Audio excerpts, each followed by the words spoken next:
বড় সফলতা। আমার এক মুসল্লি আছে, ওই ছাত্র জামানা থেকে শিবির করতো, এখন ওই সেই জামাত শিবিরের সাথে আছে, আমার সাথে সম্পর্ক ভালো।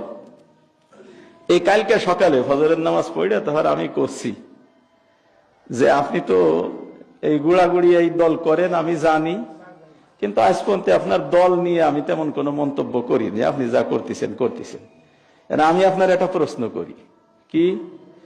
আমি কই ইসলামের জন্য জামাত না জামাতের জন্য ইসলাম? তা কয় ইসলামের জন্য জামাত।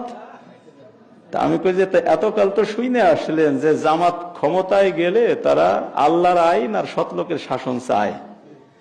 এখন জামাতের আমির যখন কইছে যে আমরা আল্লাহর আইন চাই না, এখন জামাতের মধ্যে কি ইসলাম আছে?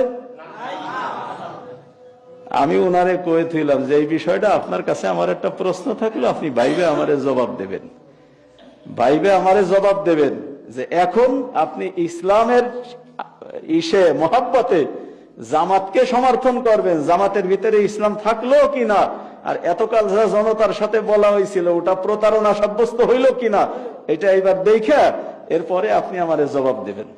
তো ও সহজেই বসছে যে এই অবস্থাটা এই হয়েছে। তো ওই প্রশ্ন আমার খালি মুসল্লির কাছে না, ওই প্রশ্ন আমার অসংখ্য অগণিত জামাত কর্মীর কাছেই। ইসলামকে ভালোবাসা যদি জামাত ইসলাম করেন, তাহলে এখন এ কথাটা পরিষ্কার করে বলেন জামাতের মধ্যে ইসলাম আছে কিনা। যদি ইসলাম থাকে তাহলে আমিরের কথার কেন প্রতিবাদ আসতেছে না যে আমরা ক্ষমতায় গেলি ইসলাম কায়েম করব না, শরিয়া আইন জারি করব না, এ কথার প্রতিবাদ কেন আসে না? তার মানে হলো আমির যা কইছে ওই কথা আপনারও কথা, আর যদি ও কথা আপনার কথা না হয় তা প্রতিবাদ আসুক জামাত ইসলামের ভিতর থেকে যে ওটা জামাত ইসলামের ম্যানিফেস্ট না, এ কথা কেন আসতেছে না?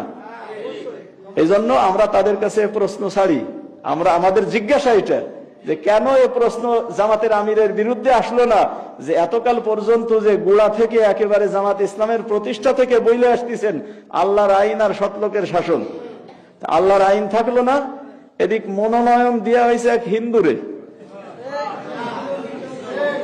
ইসলামী আইন বাস্তবায়ন করবে না, এটা আজকের না, বোঝা গেছে ষড়যন্ত্র আগের থেকে, যার বহিঃপ্রকাশ হয়েছে হলো পরে আসে।